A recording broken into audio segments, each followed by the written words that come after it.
Բարի երեկո հարգելի հեռուստադիտողներ, 168 TV-ն շարունակում է աշխատանքը, եթերում ռևյուն է, զրուցակիցս այսօր ազգային ժողովի պատիվ ունեմ խմբակցության քարտուղար Տիգրան Աբրահամյանն է։ Բարի երեկո, պարոն Աբրահամյան, շնորհակալ եմ հրավերն ընդունելու համար։ Պարոն Աբրահամյան, հարցազրույցի սկզբի համար եկեք փորձենք մեր հեռուստադիտողին ներկայացնել, թե երեկ ինչ էր տեղի ունենում հակակոռուպցիոն դատարանում, ինչու դատախազությունը որոշեց, որ Հանրապետության երրորդ նախագահ Սերժ Սարգսյանը կարող է լքել Հայաստանը, եւ այսպես հապշտապ միջնորդություն ներկայացրեց նախագահի ազատությունը սահմանափակելու վերաբերյալ, եւ այդ միջնորդությունը դատավորը մերժեց։ Ինչ էր տեղի ունենում մեր դատական համակարգում։ Դուք նկարագրում եք վերջին 7.5 տարիների իշխանության գործողությունները ընդհանրապես մի դրվագ է, իսկ սա իրականում շատ բազմաժանր սերիալի մի հատվածն է կազմում, որովհետև այս ողջ ընթացքում տարբեր քրեական գործերով, տարբեր մեղադրանքներով իշխանությունը ընդհանրապես փորձում է մեկ նպատակ լուծել։ Անհարմարություններ ստեղծել երրորդ նախագահ Սերժ Սարգսյանի համար այդ քաշքշուկներով, որը քննչական, դատախազական եւ դատական համակարգը ստեղծում է, ստեղ սահմանափակելու ազատությունները, այդ թվում նաեւ ազատ տեղաշարժի եւ հանրությանը կամ հանրության մի հատվածին փորձելու հիմնավորել այն, ինչը մինչեւ 2018 թվականը արտահայտվում էր Սերժ Սարգսյանի մասով։ Այսինքն այն նույն մարտիկ, ովքեր մինչեւ 2018 թվականը անդիմադիր կամ ակտիվիստական այսպես կոչված դաշտերում են եւ բազմաթիվ կեղծ մեղադրանքներ են ներկայացնում Սերժ Սարգսյանի հասցեին, հիմա այս 7.5 տարվա ընթացքում բնականաբար դրանց որևէ մասով դատավճիռ չի եղել, նույնիսկ չի եղել Նիկոլ Փաշինյանական դատարանում։ Ավելին, այդ գործերից մեկով, երբ որ դատավորը ճակերտավոր ձևով հանդգնել էր արդարացնող վճիռ ունենալ Սերժ Սարգսյանի մասով, հայտնի դիզելի գործի մասին է խոսքը, այդ դատավորը շատ շուտ դուրս բերվեց համակարգից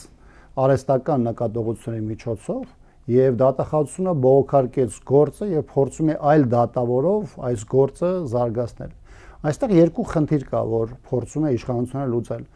Առաջինը նվազագույն խնդիրն է քաղաքական գործիչներին, տարբեր ակտիվ դեմքերին, անդիմադիր դաշտում դիրքավորված տարբեր ակտիվ դեմքերին, իսկ այս դեպքում, եթե խոսքը երրորդ նախագահ Սերժ Սարգսյանի մասին է, բնականաբար ծանրակշիռ գործի մասին է խոսքը, այս դեպքերում նվազագույնը փորձում են նրան մտցնել այնպիսի տեմպի մեջ, որի պարագայում քաղաքական գործընթացների կամ քաղաքական գործունեություն վարելու համար ժամանակը կլինի խիստ սահմանափակ, որովհետև Սերժ Սարգսյանը եւ մեծ թվով գործիչները 7.5 տարվա ընթացքում անընդհատ դատարանից դատարան են, քննչականից քննչական են, դատախազության տարբեր օղակներով են շրջում եւ բնականաբար սա բավականին մեծ ժամանակ է ռեսուրսային առումով խլում այս մարդկանցից։ Բայց նույն դատախազները, նույն իրավապահ համակարգի ներկայացուցիչները, այս ամեն ինչը անող մարդիկ տեսնում են, չէ, որ 7 տարի է, օրինակ Սերժ Սարգսյանը չի փախչել Հայաստանից, երեք էլ ասած, եթե անգամ մահապատժի դատապարտեն չի փախչելու, իր երկիրն է։ Ինչու սրել իրավիճակը։ Արդեն ծեծված թեմայի շուրջ ինչու սրել։ Մեր երկրում իրավիճակը արդեն մտել է նախընտրական շրջափուլ։ 7 ամսից Հայաստանում ընտրություններ են, իշխանությունը ակնհայտորեն ոչ միայն պատրաստում է, դրա մասին հրապարակային խոսում է, նախընտրական շտաբի ղեկավար են նշանակում,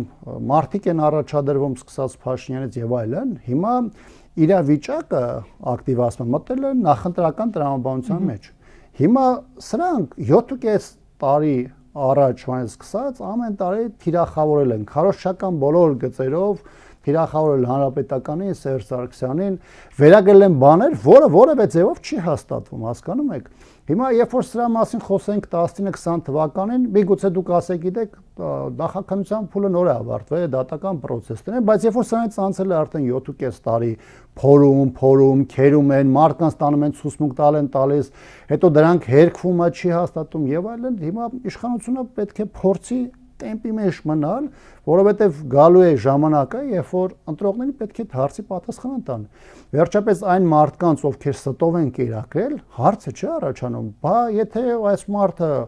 7.5 տարվա ընթացքում այդքան ձեր ողջ համակարգերով աշխատել եք եւ չեք կարողացել դրա պատասխանը տալ եւ հիմնավորումը բերել,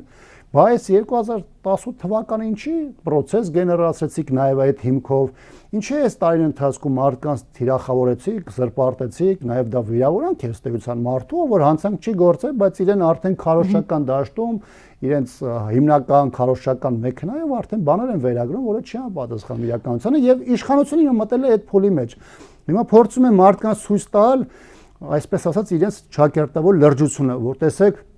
մենք սահմանափակում ենք, սեկտ ենք փակում, սա ենք անում, նայեք, որ մարդը, ով որ իր հարցերի պատասխան չի ստացել, դες որոշակի առումով նաև զգոնությունը կորցնի, մտածեն ասեն, հա, ոնց որ լուրջ process-ներ են գնում, բայց իրականության մեջ լուրջ process չկա։ Դու կարող ես մարդու շարժը սահմանափակել, դու կարող ես շատ ավելի ինտենսիվ դատական նիստեր անել, նոր մեղադրանքներ առաջադրել, ինչ անընդհատ տեղի ունենում, բայց դրանից իրականությունը չի փոխվում, որտեղ եթե մարդը հանցանք չի գործել, բնականաբար այս իրավիճակում ինչքան էլ ուզում ես անես, մեկ է, դրանից իրավիճակը չի փոխվելու։ Իդեպ ես սրա մասով մեկ այլ նյուանսի մասին եմ ուզում խոսել առանձնահատկության։ Տեսեք, նաև մեր երկրում կան մարդիկ, ովքեր այս տարին ընթացքում նայում ես առաջին հայացքից իրանք դիրքավորված են ընդդիմադիր դաշտում, ամեն դեպս ընդդիմադիր խոսք են արտահայտում արտաքուստ, բայց գիտեք, տարբեր կողմերից միշտ էս բանը կա, բա ինչի Սերժ Սարգսյանին չեն բռնում, բա ինչի սենս չեն անում։ Ինչու Ռոբերտ Քոչարյանը բանտում հայտնվեց Սերժ Սարգսյանը։ Կամ օրինակ այդ ձևակերպաներքով, իհարկե ես որևէ միտում չունեմ հիմա երկրորդ նախագահի դաշտը տեղափոխելու, երկրորդ նախագահն էլ այդ դատական տարբեր քաշքշուկների մեջ է, բայց կան կոնկրետ խմբեր, որոնք արտաքուստ ներկայանում են իբրև հականիկոլական խմբեր, բայց սրանք իրականության մեջ ավելի շատ ուղղորդում են, հայտարարություններ են անում, գրառումներ անում, որով ըստ էության այսպես կոչված ճակերտավոր հաղորդում են ներկայացնում տարբեր թեմաներով եւ այլն եւ շատ տարօրինակ իրավիճակ է ստեղծում, որովհետեւ երբ որ իշխանությունը դա անում, գիտեք, ինչքան է որ դա այլանդակություն է դիտվում, դու իրենց իշխանությունից ամեն ինչ ես սպասում, բայց երբ որ անում են մարդիկ, որոնք արտաքուստ փորձում են ներկայանալ որպես ընդդիմադիրներ կամ իշխանության ընդդիմախոսներ, բայց փորձում են ուղղորդել իշխանության այսպես կոչված շախ տալ այս թեմայով, գիտեք, դա շատ ավելի անընդունելի է, քան իշխանության այն պահվածքը, որը ամենօրյա ռեժիմով արտահայտվում է։ Պարոն Աբրահամյան, դուք ասում եք նախընտրական շրջան է եւ 7 ամսից Հայաստանում տեղի են ունենալու ընտրություններ։ Այդ նախընտրական շրջան ասվածը ենթադրում էր, որ Փաշինյանական իշխանությունը պետք է հրապարակի 44-օրյա պատերազմի քննիչ հանձնաժողովի զեկույցը եւ այդ զեկույցով փորձի ասել եւ իբրև թե փաստերով հիմնավորել, որ պատերազմում պարտության պատճառը այ հանրապետականների Ռոբերտ Քոչարյանի կառավարման 10 տարիներն են, հա, բայց ԿՊԱ-ական իշխանությունը այդ զեկույցը ուղարկեց արխիվ, ոչինչ չհրապարակեց, հետեւապես ինչու։ Տեսեք, դետալների մեջ չեմ կարող մտնել, որտեվ հուշ գախնի փաստաթուղթ է այդ զեկույցը, որը այս բան գտնում է արխիվում։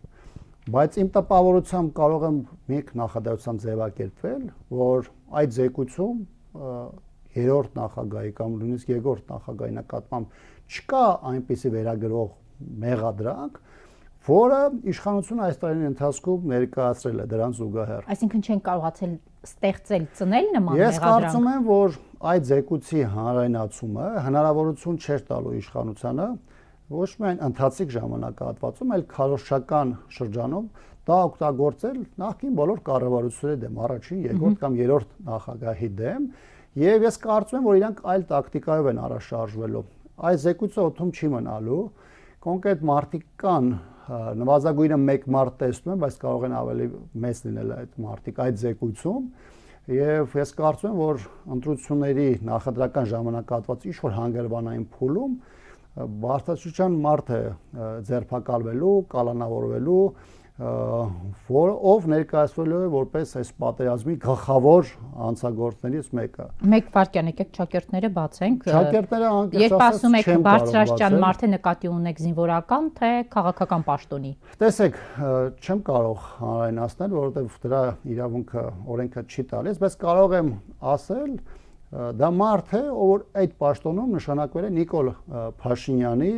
ժամանակահատվածում։ Այսինքն այդ մարդուն որևէ ձևով ուղիղ ձևով չեն կարող կապել նախորդ իշխանությունների կամ նախորդ ղեկավարների հետ, բայց իմ կարծիքով իշխանությունը հիմք է նախապատրաստվել, միգուցե ինչ-որ process-ներ գնում են, որոնք դեռևս հանրայնացված չեն, եւ 44-օրյա պատերազմի հետ կապված կոնկրետ ունեն զոհի կամ զոհերի ցանկ, ճակերտավոր զոհերի քաղաքական նկատի ունեն եւ դա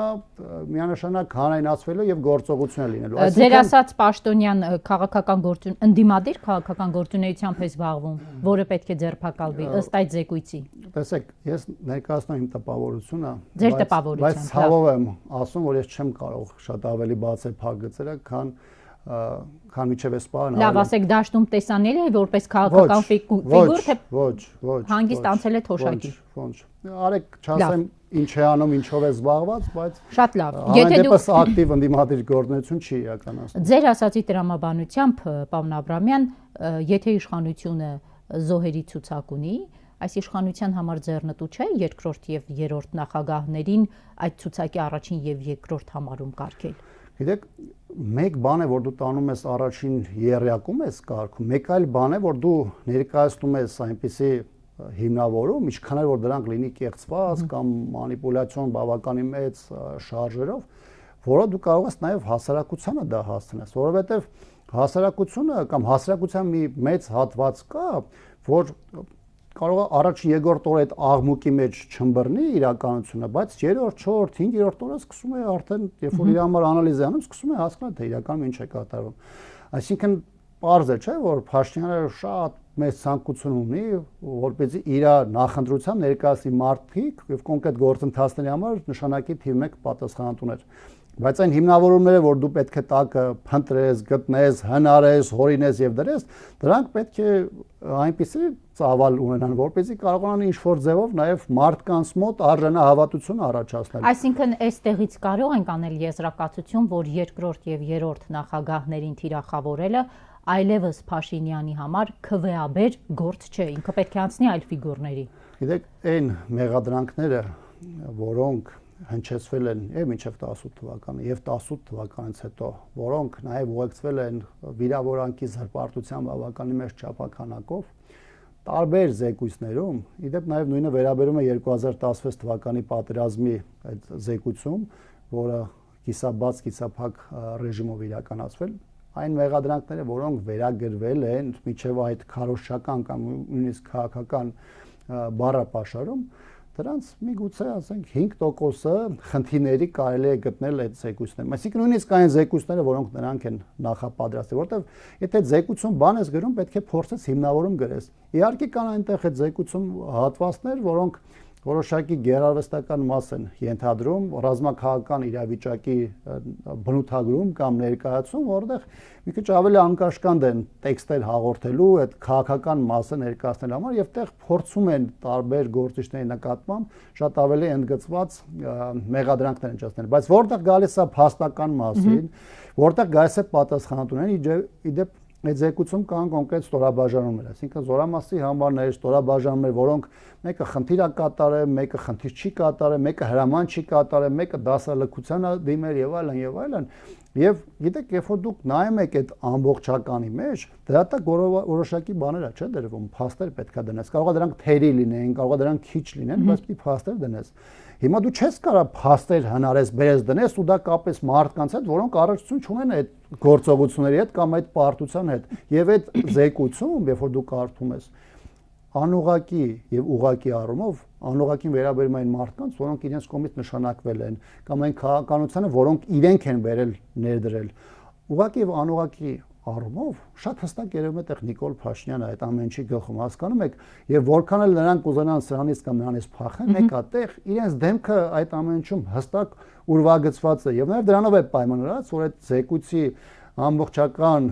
հանրայնացումը բնականաբար չէր փոխում իշխանության քարոզչական նարատիվներից եւ դրա համար դա չհանրայնացվեց։ Պարոն Աբրամյան, դուք այդ զեկույցը ծայրից ծայր կարդացել եք, ճիշտ է։ Այո։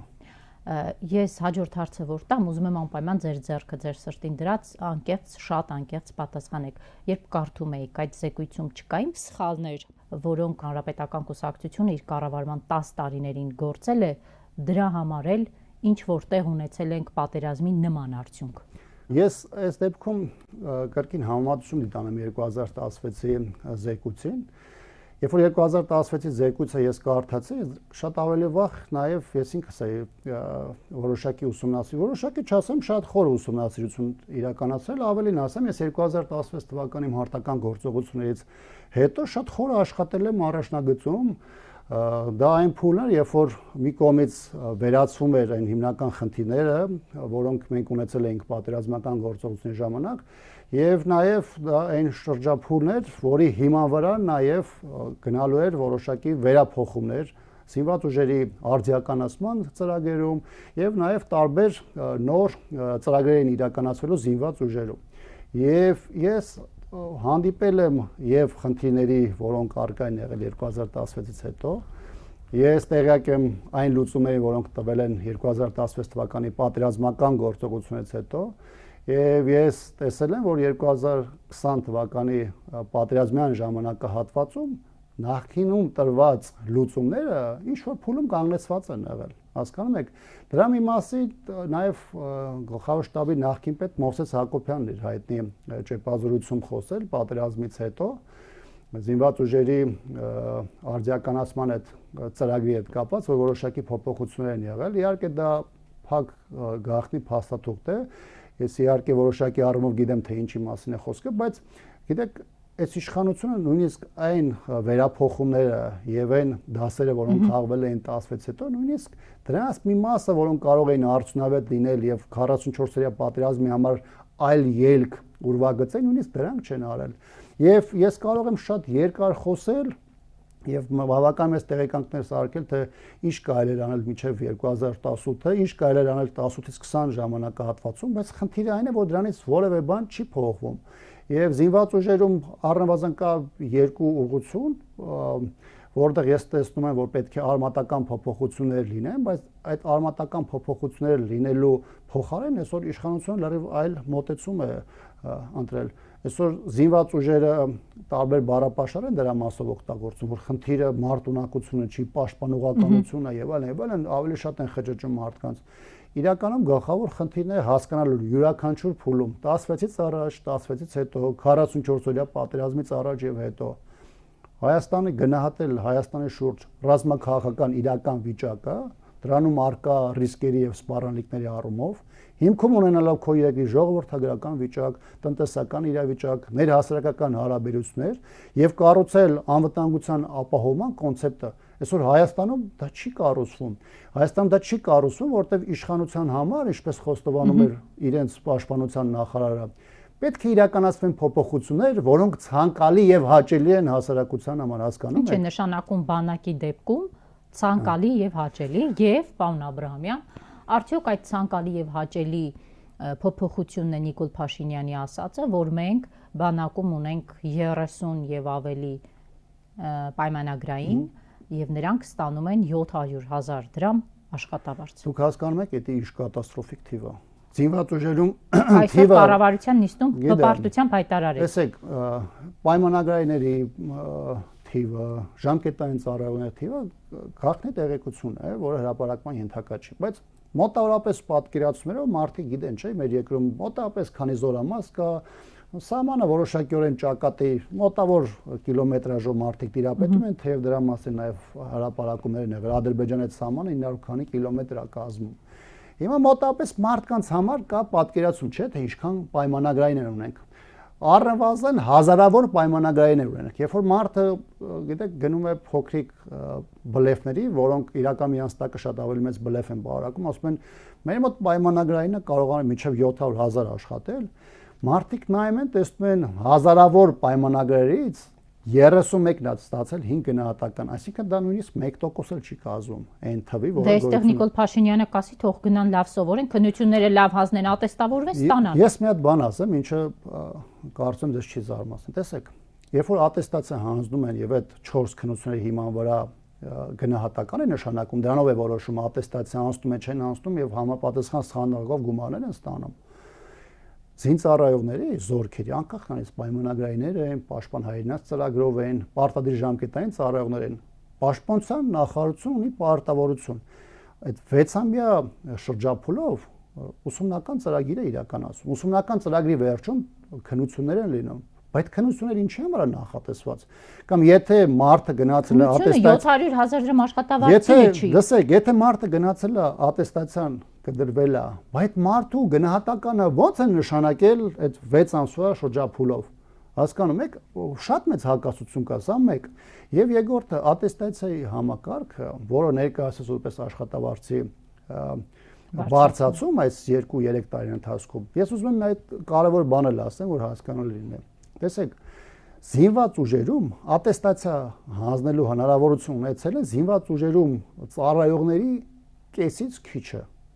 Կեսից քչի դեպքում թվերով ցավոք չեմ կարող ներկայացնել, որովհետև գաղտնիություն է ապահովակում։ Այդ կեսից քիչը, որը մասնակցել է ատեստացիային, 40%-ից ավելը չի անցել նվազագույն շեմ, այսինքն 3 ստանալու բավարար գնահատական ստանալու շեմը չի անցել։ Հասկանում եք, հիմա այսպիսի իրավիճակ բերած իշխանությունը, երբ որ զինված ուժերը բերել է հասրել է այս իրավիճակին, ասում եք, գիտեք, բայց գիտեք, զաթի ասում է 30 ժառանգել եմ ես ասում է զաթը 31 կներեք, հեսա կանդիդատը, ասում է զաթը 31, ասում է բան կա, ծառայող կա, որը ստանում է մինչև 700,000։ Բայց մնացած մարդը, բա ինչ չեք ասում, որ Հայաստանում պայմանագրային զինծառայողը, որը մարտական հերթապահություն չի կրում, ստանում է 120-ից 130,000 դրամ փող։ Երևանում հələ մոտ գնացեք, տեսեք, այդ ձևի գումար ում են տալիս։ Ինչի՞ չի ասում են մարդիկ, այն մեծ տոկոսը, որը քննության չի մասնակցել, կամ մասնակցել է, բայց կտրվել է, եւ մարդիկ, ովքեր ամիսներով պոստերում են տներից հեռու, այդ մարդիկ ստանում են 180-ից 200,000 դրամ աշխատավարձ, հասկանում եք։ Դուք Տիգրան, ինչ վերաբերում են, շատ ներողություն, հարցը տվել եք, թողեք վերջացնել։ Որ ժառանգել է ժառանգելու մասով եմ ասում։ Տեսեք, զինված ուժերում հիմնական ուսումնական process-ը, երբ որ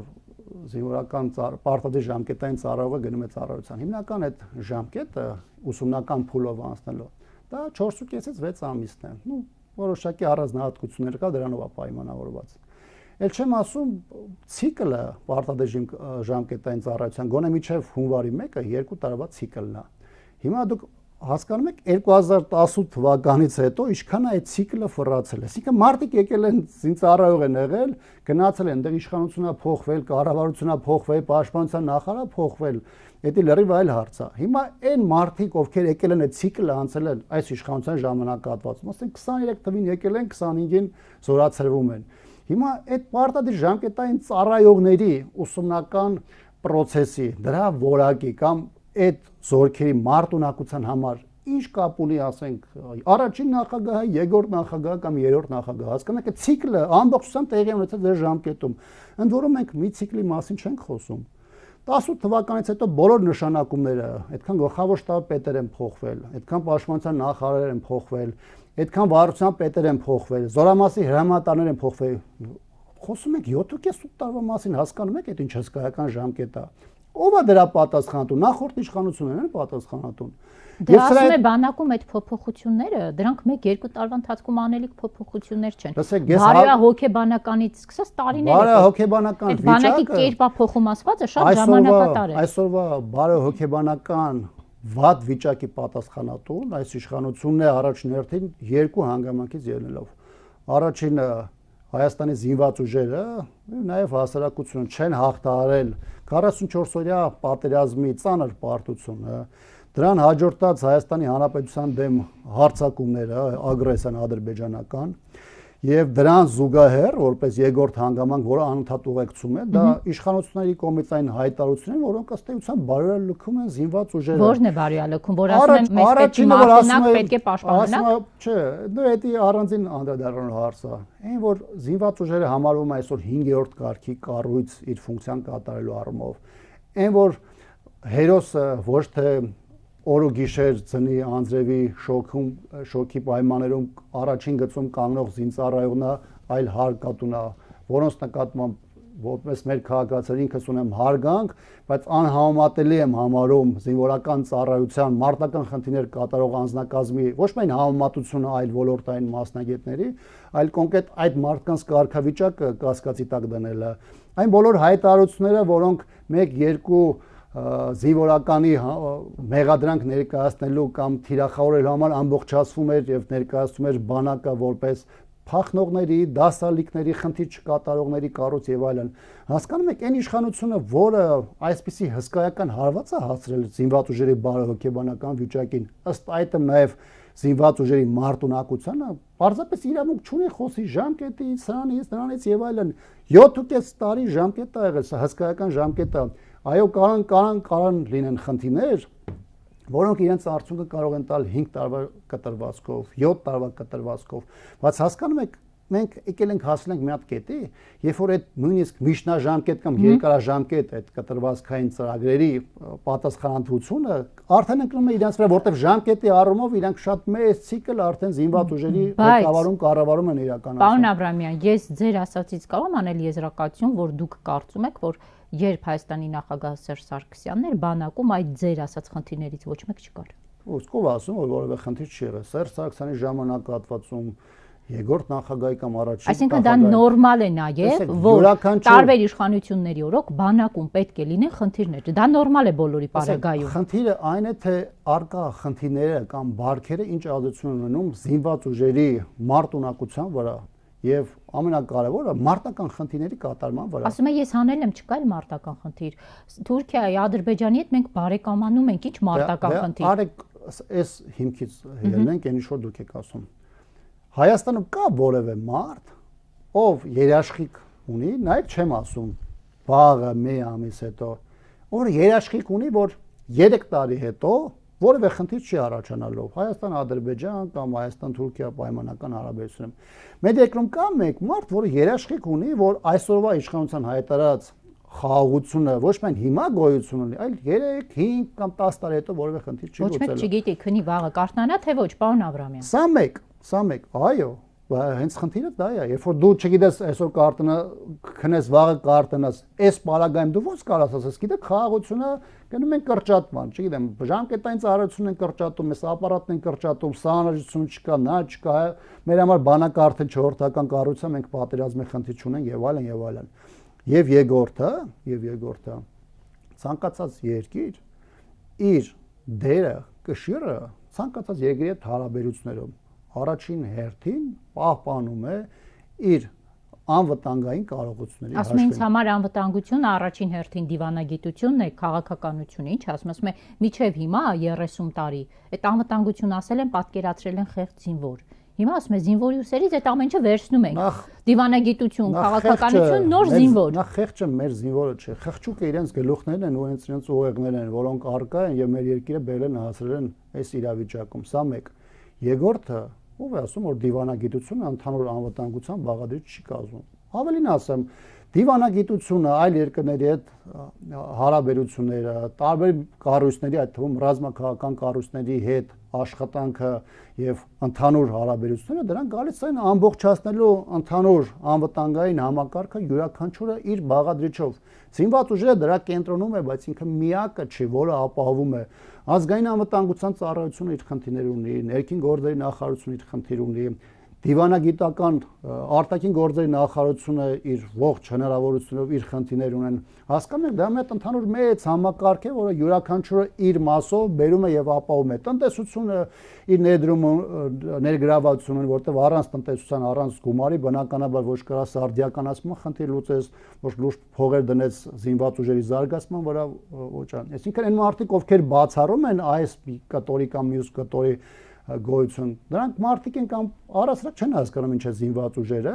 կամ միտումնավոր փորձում են մարդկանց շեղեն իրական խնդիրներից եւ տանեն լրիվ այլ դաշտ։ Նայեք, պարոն Աբրամյան, ես այսօր լսում եմ Նիկոլ Փաշինյանին, ասում է շատ լավ է, որ Ադրբեջանի տարածքով ծորենը եկավ Հայաստան, պատմական իրադարձություն է դա իրենց համար, եւ ինչ ասում է, անգամ կես ժամից պատրաստ ենք ապահովել Ադրբեջանից Թուրքիա բեռների տարանցում Հայաստանի վրայով։ Մենք գնում ենք առևտուր ենք անում, հայ զինվորին ինքը դա է ասում։ Սահմանը բացում եմ Թուրքիա, Ադրբեջանից հետ առևտուր եմ անում։ Հետևաբար Հայաստանի բանակը չպետք է լինի այդ ռազմականացված կառույցը, որը սպառնալիք լինի Թուրքիա եւ Ադրբեջանի համար։ Դրա համար են ժամկետ է կրճատում, ոչ թե ասում են գնում ենք ձեր հետ առևտուր ենք անում, բայց ռազմականացվում ենք ցանկացած պահի պետք լինի հանկարծ անցնենք գործի։ Խաղաղության նախապատրաստում են ուժեղ բանակով։ Ասում են 30 տարի այդ եք ասել, բայց չեղավ այդ խաղաղությունը։ Ուժեղ բանակի խաղաղությունը որևէ ձև երաշխավորված չէ։ Ու շատ կարևոր բան եմ ասում հիմա։ Տեսեք, Հայաստանում ապրող մարդկանց եթե ոչ 100%, ապա ճնշող մեծամասնությունը համոզված է, չէ, որ այսօր եթե չկա պատերազմ,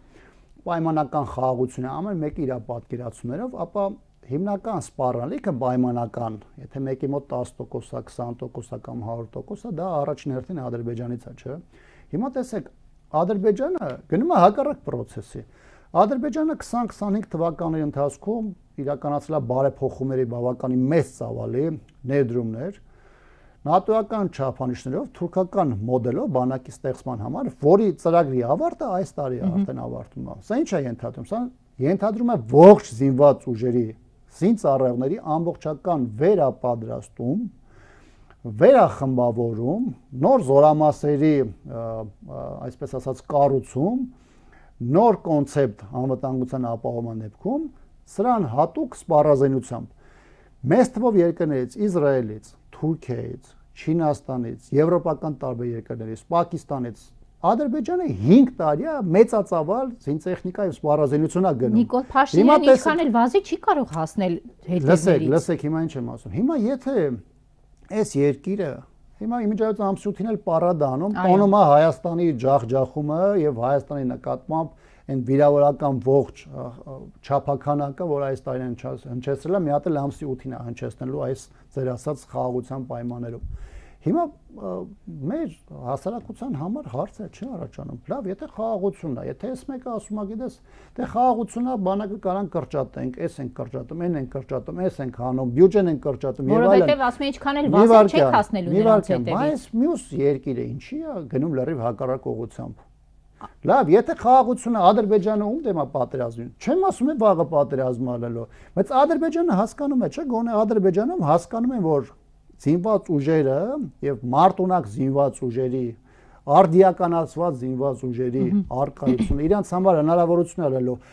վաղը կարող է մեր հետ պատերազմ չլինի, բայց ինչ խնդիր էլ առաջանա, հասկանում եք, մենք իմանալու ենք իր անվտանգային հնարավորությունները, պաշտպանական ներուժը, իրանք իմանալու են մեր ներուժը։ Մենք ցանկացած բանակցային գործընթացում խոսենք տնտեսական հարցի շուրջ, ներհասարակական հարաբերությունների մասին, կողմերը ելնելու են այդ դիրքերից, հասկանում եք։ Դրա համար դու ասա խաղաղությունը տանում ենք այդ ամեն ինչը կրճատենք։ Այսօր եվրոպական երկրները պարտադիր ժամկետային ծառայություն են վերականգնում։ Պարոն Աբրամյան, հասկանում եք, եվրոպական երկրները Հայաստանը չի կարող այդ ձեր ասածներով շարժվել։ Ներողություն, ինչի եթե դա մենք պարտվել ենք, ինչ անենք, գերեզմանակարը դնենք Հայաստանի Հանրապետության վրա, գնանք ուրիշ տեղ ապրենք։ Չէ, ԿՊԱ-ականների թեզը հետեւյալն է. մի քիչ իջնենք ջրի հատակը, սպասենք վտանգները կանցնենք, մի քանի տարի անցնի, մենք էլ մեր վնասները, կորուստները հետ բերենք։ Ինչ է նշանակում նորից զինվել, դա է ԿՊԱ-ականների թեզը։ Հիմա գիտեք, ԿՊԱ-ականները հիմա շատ բան կարող են ասել։ Հիմա որովհետև եթե զինվենք,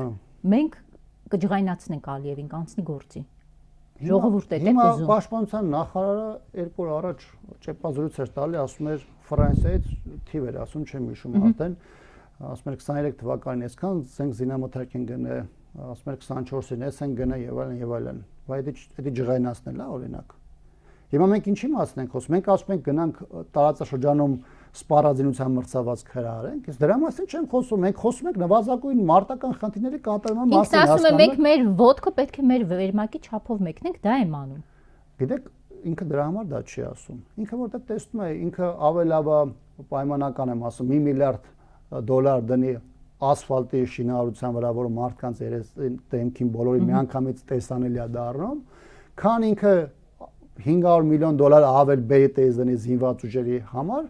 որտեղ ոչ թե խնդիրը կլինի ցուցադրել, քարոշություն անել, պոպուլիզմը կամ այն 19 թվին ինքնաթիռներս ու 30-ները առել էին, օրը մեջ գնում էին սելֆի անում, նկարվում էին, օդ են անում, ընդդից էին նկարում դնում։ Մենք որ խոսում ենք զինված ուժերի զարգացման մասին, գլուխը կախ առանց որևէ պոպուլիզմի դրսևորումներով զինված ուժերի վերակառուցման մասին է։ Զինված ուժերի, որը իր վիճակով, իր մարտունակության կզսպի նաև տարածաշրջանային մյուս երկրներին իր դեմ խոսալու վերևից, թելադրողի դիրքերից, ել չեմ ասում, որ չի էլ խոսա արկածախնդրության գնալու մասին։ Տեսեք, պարոն Աբրամյան, Նիկոլ Փաշինյանը Այս հասարակությանը ասում է 26-ին ժողովուրդ կամ ընտրում եք ինձ, որովհետև ես խաղաղությունն եմ, որովհետև ես Թուրքիա եւ Ադրբեջանի հետ առևտուր անելու կողմնակիցն եմ, որովհետև ես բանակը չռազմականացնելու կողմնակիցն եմ, ձեր տղաները 6 ամիս շուտ կգան բանակից տուն, ես դրա կողմնակիցն եմ։ Իսկ ինչը ասում հակառակ բևեռում կանգնած մարդը ասում է, որ մենք ամեն րոպե փաստորեն պետք է պատրաստ լինենք պատերազմի։ Հիմա այս հասարակությունը այդ երկու խոսույթներից որի կողմ գնա ընտրի։ Գլխավոր խնդիրը այն է, որ Փաշինյանը գնում է իրականության կեղծմանը, փորձում է ընդհանուր իրավիճակը ներկայացնել ոչ միայն որպես խաղաղություն, այլ փորձում է իրեն ընդդիմացող ցանկացած միավորի ներկայացնել որպես երկիրը պատերազմի տանող ուժի։ Երբ որ քաղաքական տեսանկյունից տեսնում ես, թե ինչ է ասում հայաստանյան իշխանությունը, ինչ է ասում Ադրբեջանում իշխանությունը, հասկանում եք շատ ավելի կենսունակ է դառնում այն մոտեցումը, ինչը հիմնված է իմ ասացի վրա։ Հայաստանում ես օրինակ չեմ հանդիպում որևէ ակտիվ քաղաքական միավորի, ով ասում է, գիտեք, արեք այս ընտրությունների հարցը լուծենք, Փաշինյանին հեռացնենք, որ գնանք պատերազմենք Ադրբեջանի հետ։ Մենք ասում ենք պատերազմի չգնալու լավագույն միջոցը Հայաստանի այնպիսի մրցակցային իրավիճակի ստեղծումն է տարածաշրջանում, առաջին հերթին նաև անվտանգության եւ դիվանագիտական այդ բաղադրիչի ապահովման միջոցով, որը մեզ հնարավորինս կհեռացնի պատերազմական գործողություններին։ Դա իշխանության քարոզչությունն է, երբ որ փորձում է ընդդիմադիր ուժերին վերագրել պատերազմական կոչեր կամ ինչ-որ արկածախնդրության գնալու մոտեցումներ։ Հիմա նաև սրանով է չէ պայմանավորված, որ Ադրբեջանը ինչ է անում, անդադ փորձում է սողակը սեղմել։ Ինքը հասկանում է, որ Նիկոլ Փաշինյանը աշխատում է այդ խաղաղության բանի վրա, այդ թեզի վրա։ Ինքը գիտի, որ իր պահվածքը կարող է այդ թեզը միանգամից զրոյացնել եւ փորձում է արանքում գցել հայտարարություններ, որոնք եղավ նաև այդ Սևանի հետ կապված հայտնի հայտարարությունը, իշխանությանը հիշեցնելու, որ պահանջներ ունես ժամկետի մեջ, ժամանակացույցի մեջ տեղավորվելու, արես ժամանակացույցի մեջ տեղավորել, թե չէ հարամ կանեմ քո ընդհանուր քարոզչական process-ը։ Ալիևը փորձում է ինքը իր երկրի համար առավելագույնս խաղել Հայաստանի այսօրվա իշխանություններից եւ պատահական չէ, որ շատ պարզորոշ եւ բավական հստակ ձևով ասում է, որ սա այն իշխանությունն է, որը իրենց հնարավորություն է տվել իրենց ամբիցիաները ամբողջությամբ բավարարելու մասին։ Այստեղ, եթե ուզում եք ճշմարտությունը հասկանալ, Ադրբեջանը սրանից 10 տարի առաջ իր ամենավառ պլաններում, նույնիսկ քարոզչական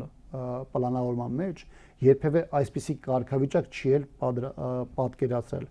Այս իրավիճակը, որ այսօր Ադրբեջանը ունի եւ մեր ռեգիոնում եւ Հայաստանի նկատմամբ այդ գործընթացում իր պահանջների իրացման համատեքստում, սա որևէ ժամանակահատվածում նրա համար ուրվագծված չի եղել։ Սա 20 թվականի պատերազմի հետևանքն է, դրանից հետո Հայաստանի իշխանությունների քաղաքական կուրսը, որը անընդհատ հնարավորություն եւ բարենպաստ դաշտ է ստեղծել Ադրբեջանի համար անընդհատ ագրեսիվ գործելու եւ իր պահանջները մաքսիմալ ձևով բավարարելու համար։ Այսինքն Նիկոլ Փաշինյան անուն ազգանունով վարչապետի գոյությունը մոտեցնելու է պատերազմը Հայաստանին, չի հեռացնելու։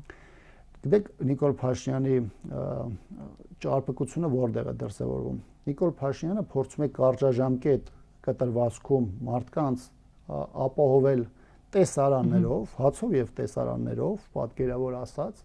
բայց միջնաժամկետ, երկարաժամկետ կտրվածքով սա իսկական ողբերգություն է դառնալու հայ ժողովրդի համար, որովհետեւ այս իրավիճակը եւ դրանում Ադրբեջանի դերը բերելու է մեզ մի կետի, երբ որ հնարավոր բոլոր ուղղություններով թելադրողի կարգավիճակ ունեցող Ադրբեջանը հետագայում կառավարել է ողջ process-ը, որը վերաբերում է Հայաստանին եւ որը տեղի ունում Հայաստանի շուրջ։ Դուք նոր խոսեցիք Նիկոլ Փաշինյանի ճարպկության մասին, իսկ ընդդիմության ճարպկությունը որտեղ է երևում։ Ընդդիմության ճարպկությունը դեռևս որևէ արդյունք չի տվել։ Անկախ այն հանգամանքի, որ շատ-շատերը այս 7.5 տարվա ընթացքում կալանավայրերով, փողոցներով, ծեծ ու ջարդով, բռնություններով փորձել են պաշտպանել իրենց երկրի շահերը եւ փորձել են կանխել ադրբեջանական, այսպես ասեմ, արկածախնդրություն Հայաստանի նկատմամբ, կամ անցել են բանտերով, կամ անցել են տարբեր դատական քաշքշուկներով եւ այլն։ Ու ցավոք մենք այսօր չունենք այլ բան քան արձանագրելու, որ անդիմադիր դաշտում դիրքավորված ուժերը գլխավոր խնդիրը, այս իշխանության հեռացման խնդիրը չեն կատարել։ Պարոն Աբրահամյան, ընդդիմադիր դաշտում 2026 հերթական ընտրություններին ընդառաջ տեսանելի են նոր քաղաքական միավորներ եւ բոլոր նորերը դիստանցավորվում են նախկիններից, դիստանցավորվում են հանրապետականներից, ինչու։ Նախ յուրաքանչյուրը փորձում է ներկայանալ որպես առանձին, շատ դեպքերում նաեւ որոշակի իրականությունից դուրս գտնվող որպես միավոր է։ Սա ոչ միայն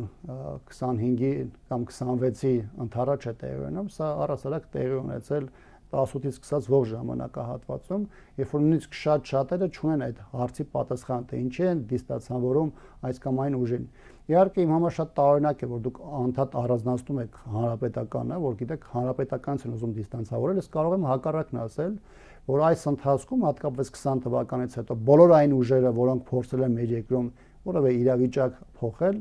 բոլորը առաջիներից մեկը եկել են եւ քաղաքական կոնսուլտացիաներ են անցկացրել հանրապետականի հետ։ Այսինքն գիտակցելով հանրապետականի կշիռը, մոտեցումը եւ նաեւ պոտենցիալը։ Մենք անհաջողության են դատապարտված այն նորաստեղծները, որոնք ի սկզբանե որդեգրում են ձեզնից դիստանցավորվելու քաղաքականությունը։ Ես չեմ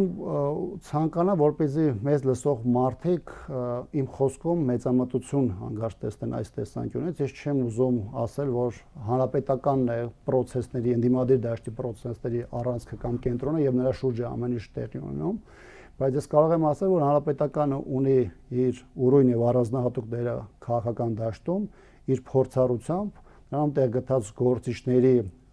որակական հատկանիշներով եւ մարդկանցով, ովքեր մշտապես պայքարի կենտրոնում են եղել եւ բնականաբար այս տեսանկյունից այն ուժերը, որոնք իրապես փորձում են քաղաքական դաշտում հասնել փոփոխության, պարզապես չեն կարող որևէ ձևով չխոսել, չքննարկել եւ չհասկանալ, թե ինչպես պետք է որևէ փուլում գնալ համախմբված պայքարի, որովհետեւ մեկ ուժը որևէ բան դաշտում որևէ լուրջ փոփոխության չի կարող հասնել։ Կարող է ստացվի իրավիճակ, որ այդ համախմբումից բացառվի հանրապետականը, հայ հեղափոխական դաշնակցությունը, երկրորդ նախագահ Ռոբերտ Քոչարյանը։ Այդպիսի համախմբումը կբերի Նիկոլ Փաշինյանին տուն ճանապարհելու։ Եթե մեր երկրում ստեղծվի մի իրավիճակ, որտեղ հաջողության բանալին թաքնված լինի ձեր ասած բանաձևում, մենք այստեղ որևէ խոչընդոտ չենք հանդիսանա, որտեղ մեր խնդիրը ոչ թե հանրապետականի 5, 6, 7 ավել падգամավոր ներկայացված լինելն է խորհրդանում, այլ երկրում իրական քաղաքական փոփոխությունների գնալն է։ Եթե շատերի համար խնդիրը նաև նախընտրական շրջափուլում դա անձնական ամբիցիաներն են կամ նեղ թիմային ամբիցիաներն են, հանրապետականի համար այստեղ գլխավոր խնդիրը իրողությունն է, այս դեպքում քաղաքական փոփոխությունը։ Շնորհակալ եմ։ Շնորհակալություն։ Հարգելի հեռուստադիտողներ, հիշեցնեմ զրուցակիցս այսօր Տիգրան Աբրահամյանն էր, կհանդիպենք վաղը։